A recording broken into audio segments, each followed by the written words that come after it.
It Happened on the Job, the podcast for relatable conversations with contractors. Sponsored by Goodman Insurance. Welcome to It Happened on the Job. My name is Mike. That's Brian, episode 86 today. And today we have with us Mr. Navneet Aron, founder of Aron Builders. How you doing, Navneet? I'm doing very well. Thank you guys for having me on your show. Thanks for coming on, man. We appreciate it. Thank you for coming on. You know, we like to start the show pretty much the same question every time, but just to kind of get an idea of where you came from in terms of the industry and how you got involved and where you guys are at today.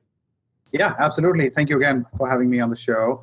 I am an electrical engineer, born and brought up in India, have an electrical engineering undergrad degree in India, and worked as a computer system software engineer for a year in Bangalore before I came to Stanford University for my electrical engineering grad school, and have been in the San Francisco Bay Area for about 20 years since then. Electrical engineer by training, done few technology startups as a part of my first 10-year stint in the high-tech industry. And about 8 years ago, wanted to basically jumped in full-time into real estate development. Found a lot of white space, a lot of opportunity to create a lot of value. And we have been on that journey since then. Started a construction company out of our own pains, a lot of our pains, about 4 years ago, and absolutely having a lot of fun doing that right now. So yeah, I think I have a couple of questions just to kind of what caused the transition from the electrical engineering in the tech space to jumping over to real estate development? Was it just something that you had a passion for, or how did those two kind of relate? Yeah, so I was after Stanford, I was working as a computer software engineer in Silicon Valley here, and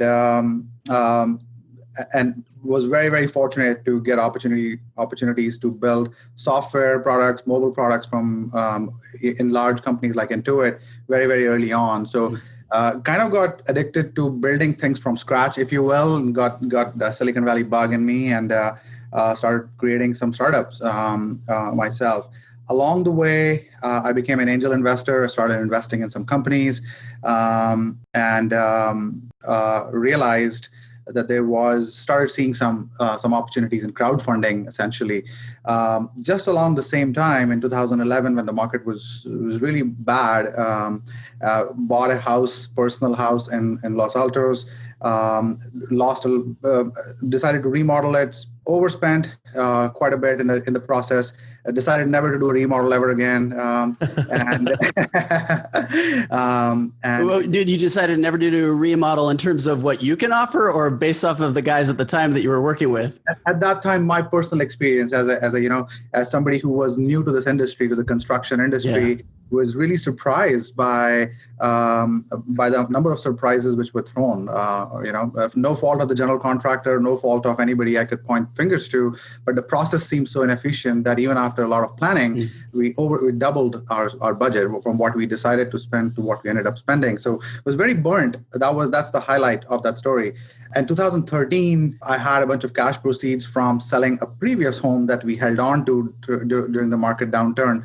And I had a big chunk of cash sitting with me. I wanted to invest it in real estate. We were heavily invested in stocks. Me and my wife were, and other assets. Wanted to do something in real estate. Was really gun shy of doing a remodel project. That's the big thing I wanted to mention. Didn't want to do a fix and flip kind of thing. Wanted to, because I was really scared from my own experience. So I'm a math guy. I read the whole code book and decided to take on an opportunity to subdivide the lot into two parcels, have a very tight contract with the general contractor to build two homes and sell them.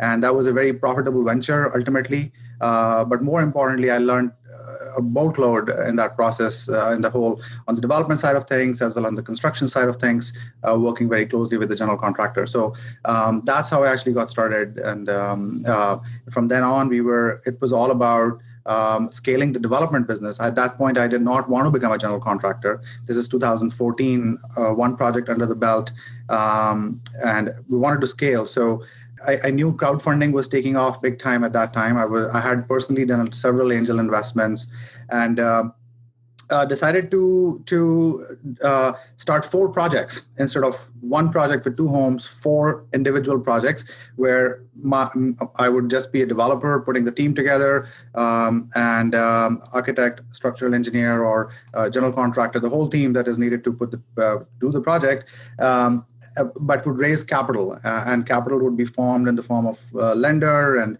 equity that would come in the form of crowdfunding. So that was the model. That's how I got started. Had the initial business plan as we started scaling there was we would do a really good job at mathematically understanding and underwriting deals, and find really good general contractors to assign them to run the project.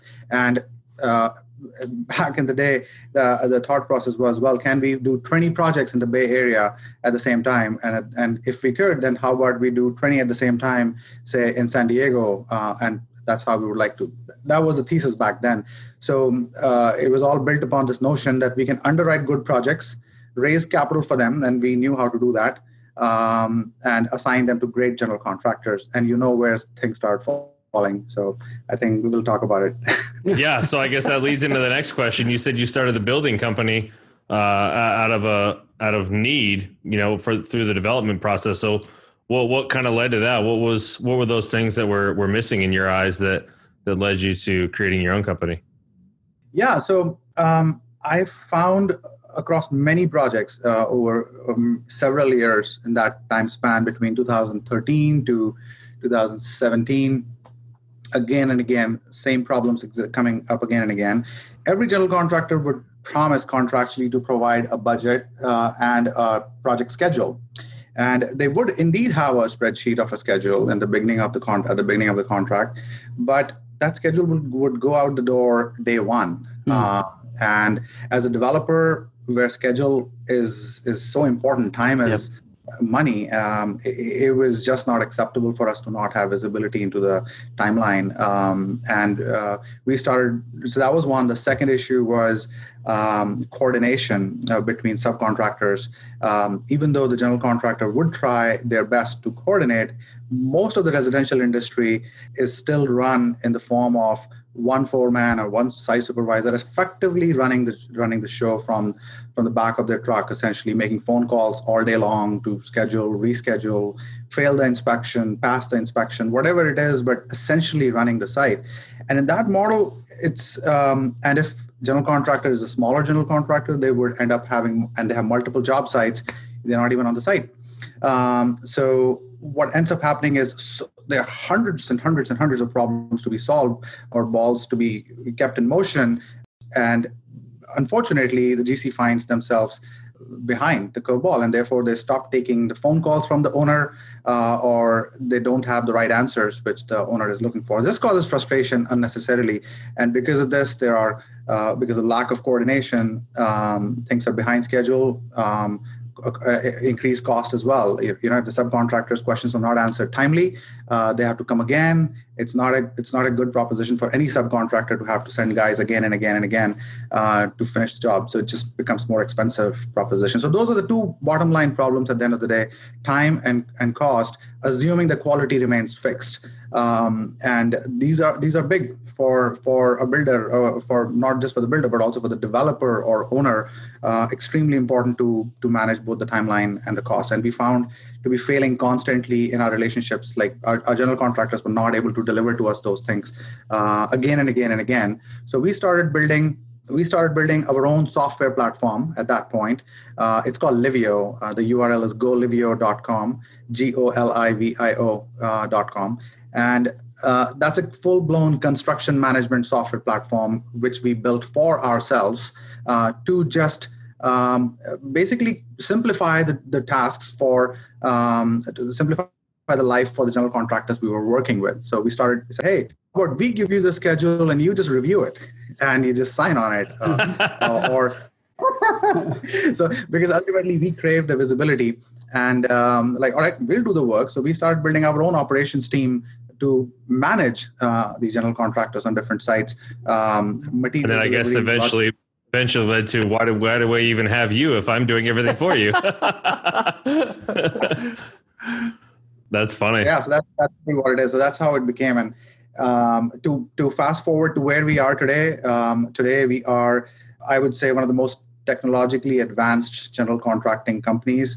For our clients, we build a Revit model just to start off, right? Like if we have a client who comes to us and says, "Hey, can you give us a bid?" Of course, we have a lot of software tools that we have based on all the historical bids for each category. We are able to very quickly, within a day or so, give them very accurate cost estimate based on current market values for every single trade in the San Francisco Bay Area. Also, we put together very sophisticated Revit models. That Revit model has not only LOD 300, 400, 500 level of details, which lets you visualize the entire building inside and outside, every single space. We have plumbing engineers, electrical engineers, HVAC engineers on our staff. We have structural engineers on our staff. So we do conflict analysis to see if structural plans are actually gelling with the civil plans, if plumbing, electrical, mechanical are well coordinated, or the client will have to have a ceiling drop in places where they didn't expect to see ceiling drops, or they will lose a closet, et cetera, et cetera, et cetera. So our goal is to identify all the unknowns. Again, putting our developer hat on, right? We would have expected a general contractor to find out all the problems for us, and we do that upfront, ahead of time, for anybody who hires us to build at no cost, essentially, all of that, no extra cost to them. And from that point onwards, we run a very transparent shop. Our clients have access to our construction management software platform, Livio. They can log in anytime. They will see up to the date accurate schedule. There are tasks assigned to them. They need to make payments. They need to make decisions, choices, material selections, whatever. Wow. We fly drones on our job sites every single day. We have sophisticated cameras like HoloBuilder, which do 360-degree cameras inside and outside, interior of the property and exterior of the property on a daily basis also, so that you can see each space, how that space evolved over the life of the project, right? So you can go back and say, oh, there's a drywall here. Is there an electrical wire running here, or, et cetera. So all of that results in a very transparent operation. It also results in a highly efficient operation, which our clients absolutely love. We also have in-house 3D rendering, 3D modeling, so to help our clients to visualize the tile layout, for example, or if they want to put a ceiling, in the ceiling they want to put a special trellis, or if they want to build a special soffit or whatever. Wow. They can visualize each space as if it is fully built and ready to move in, and they can make decisions based on that: bathroom layout, kitchen layout, different styles, etc. So all of that in-house as well. Ultimately, all the iteration is done in software or visualization, as opposed to building something and then saying, I don't like this tile, just rip it apart. And and then a change order and a whole bunch of more money, and then setbacks in the project. And exactly. So that's really one of the big things I want to talk about is, at the end of the day, any construction project if it's residential construction, it's one of the most expensive items of purchase for anybody who is going to build a home for themselves. Probably the most expensive thing they will ever do. And it's a hard decision to make. And we take that decision very seriously for them. And I think of course, quality cannot be compromised. But what we're able to do while keeping the quality extremely fixed, because in our operation, what ends up happening is a highly sophisticated project manager who has an engineering degree and also a master's degree in construction management and years of field experience runs the site day in and day out, is accountable to the client to return their responses in 2 hours within 9 a.m. to 5 p.m. Pacific time. And during the course of construction, we're able to achieve a highly close-knit partnership with our clients as a result of all the software tools and data which we are pushing to them. So they don't feel like the GC is running away from them. They don't feel like GC is trying to hide in a corner and not trying to take my phone call. And they want to talk to us. When they want to talk to us, they know that we are on top of things, and the conversations that end up happening are highly creative, are more forward-looking rather than, oh, why didn't you take my call, or what about this didn't happen or that didn't happen, right? So it's more creative engagement than finger pointing. That's what we are finding. One thing I would say is we are competing to be the lowest construction builder, general contractor without compromising. And the way we achieve that is using this technological advantage that we have. Because of in our model, everything is in cloud, the entire data, the schedule, the materials, the logistics, the dependencies, everything lives in the cloud, in our software system. So 90% of our construction operations or the project operations are executed by our team in India. And that is one of the significant pieces because of which we are able to cut cost as a general contractor, cut our overheads and compete effectively in the market without compromising at all on the quality or the timeline. In fact, we guarantee the timeline and we pay a per day penalty contractually to our clients if we don't meet the timeline on the projects we take. So from the India standpoint, that part kind of fascinates me a little bit. I mean, obviously, I don't know how much you know about our industry or want to know about our industry as far as the insurance goes, but I mean, there's a lot of agencies, and we're one of them, that uses teams in India to do a lot of the daily processing and some of the other things like the data processing and certificates, and not necessarily certificates, but just a lot of the, I guess for lack of a better term, paper processing and data processing. Yep. To remain a little bit more efficient and from a cost standpoint. I don't know that I've ever heard a contractor using that same methodology. And I think it's brilliant. I guess my biggest question is, and I'm sure people listening would want to know, is what are you using them for? What kind of processes are you using a team in India for that is obviously helping you be a little bit more efficient financially?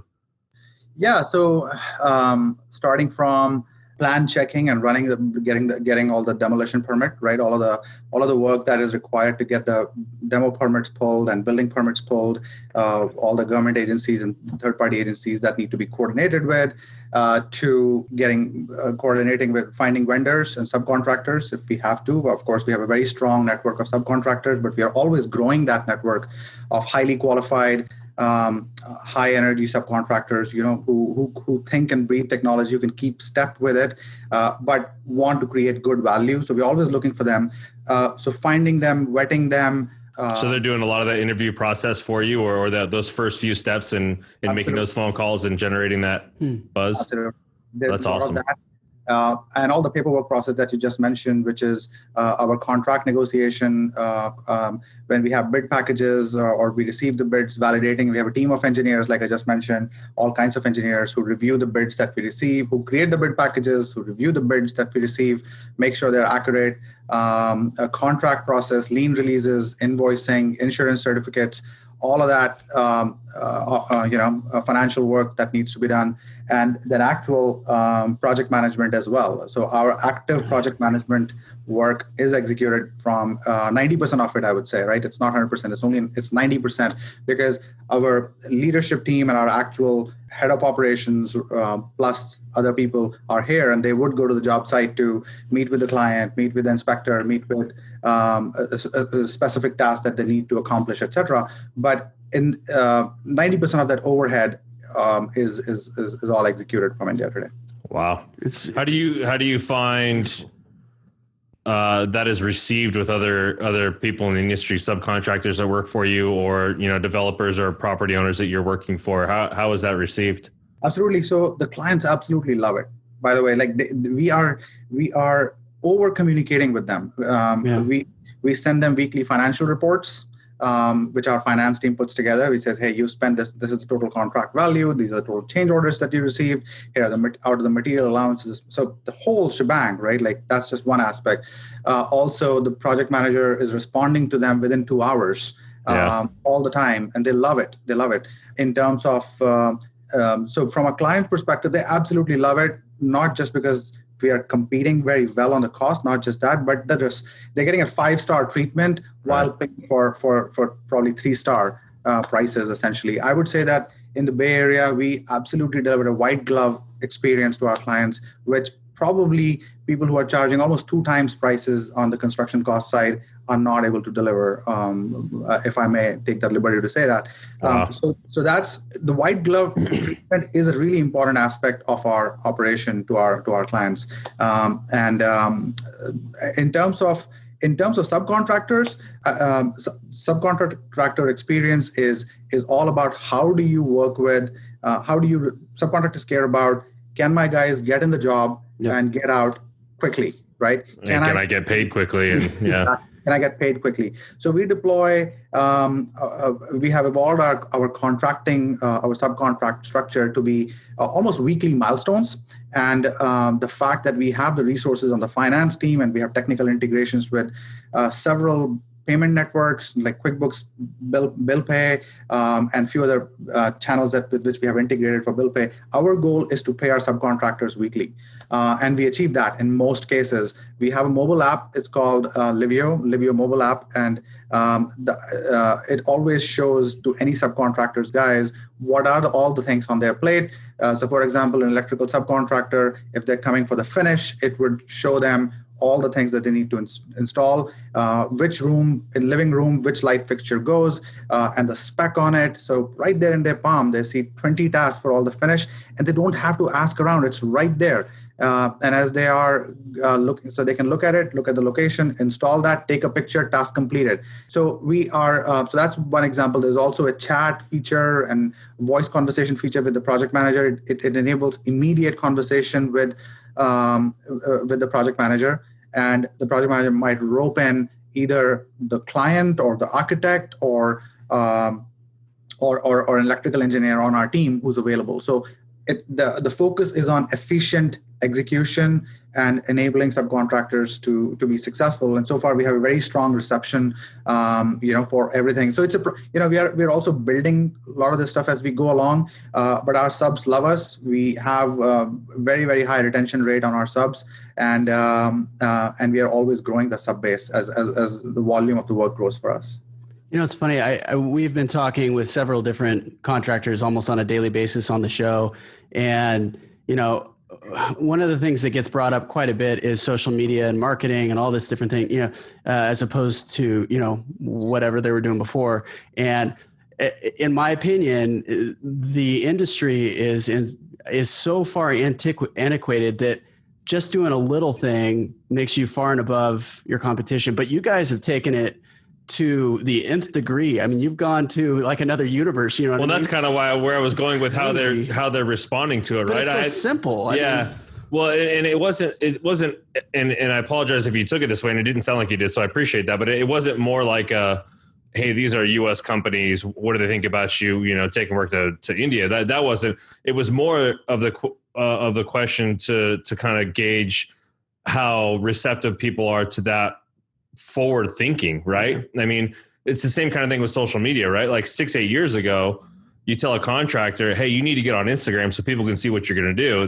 He would have looked at you and said, shut up. I'm not doing that. That stuff's for teenagers, right? Like, no way. But so it's the same kind of thing, right? Like because there's nobody else doing it and you're so forward thinking, that was more the reason for the question. And I'm glad to see that there are people out there that appreciate what you guys are doing and can see the value in what you're doing.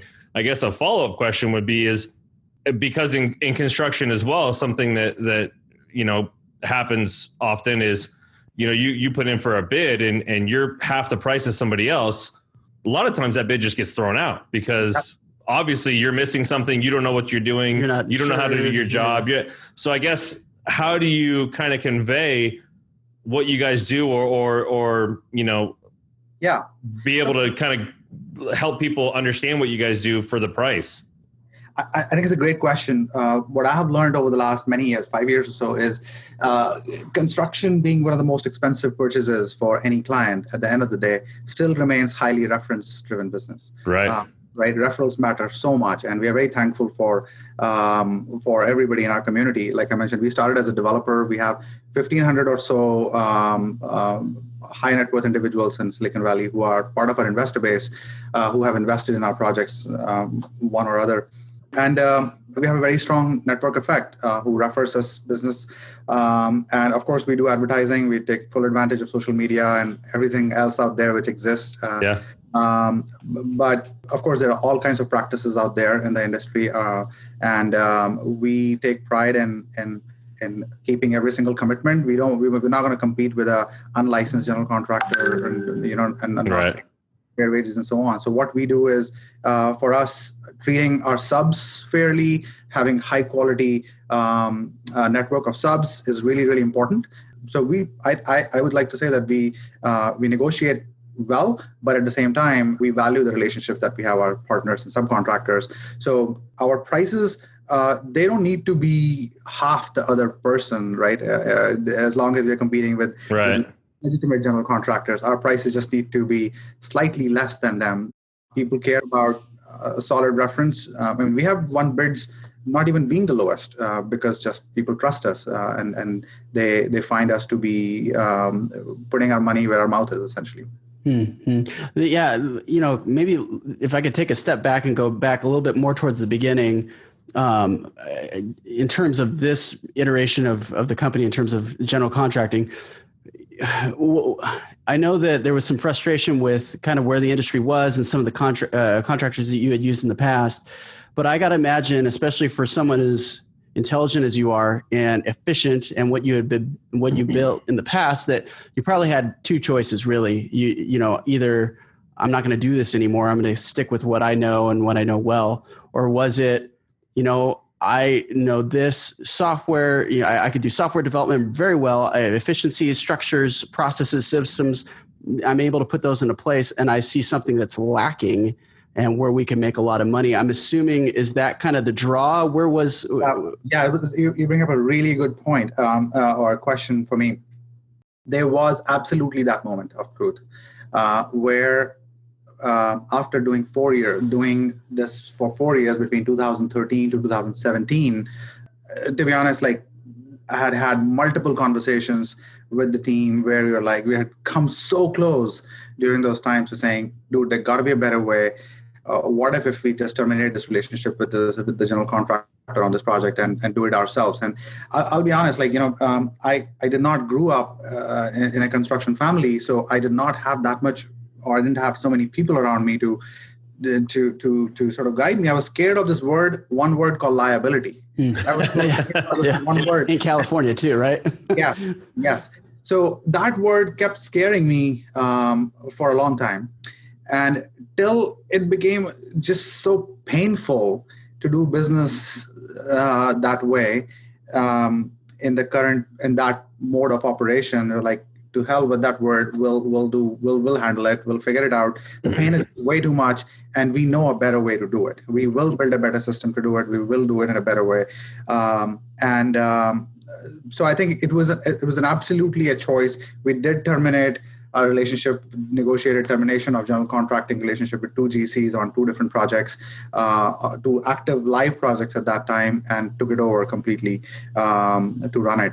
Well, I think you brought up a great point. You said that you didn't grow up in a construction family or in this industry, but to that point, I almost think that's the reason why you are able to be so successful, because had you grown up in it, like a lot of people we talk to, you would have just thought this is the way it's supposed to work, right? This is the way my dad did it. This is the way I saw it done when I was a kid. This is the way it's gone since I started this industry. But coming from the outside, you looked at it and thought, this is extremely inefficient and frustrating. Why are you I want to fix it, right? Yeah, or I need to fix it to keep my sanity, right? So I think to that point, it almost is the reason why you are where you are, if I may kind of suggest that, because you had that outside opinion.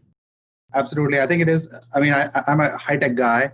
We were used to shipping software every night. We were shipping software, working in Mountain View, California, 2:00 in the night, we're shipping a software release, which the whole world is seeing next day morning, right? So that's how we worked. And here things were just not moving.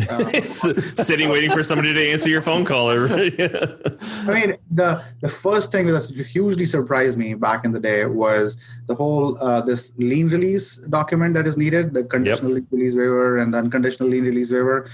You're supposed to print it and then chase behind a subcontractor to sign it.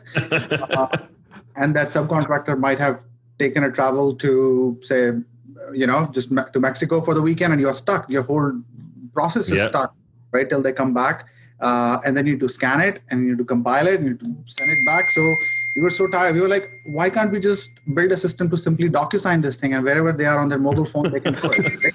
Right? That was the very first thing we built, actually. That's awesome. It's so funny because everything it's not rocket science if you think about it. It's very simple. I mean, what you guys are offering, you're offering transparency, you're offering efficient ways of doing things, systems, processes, that are pretty much in every other industry, especially today. and that make absolute sense, and you guys have the ability to kill it as a result because we're in such an antiquated system. We're in a dinosaur. Right. Incredible. I'm from a hiring standpoint.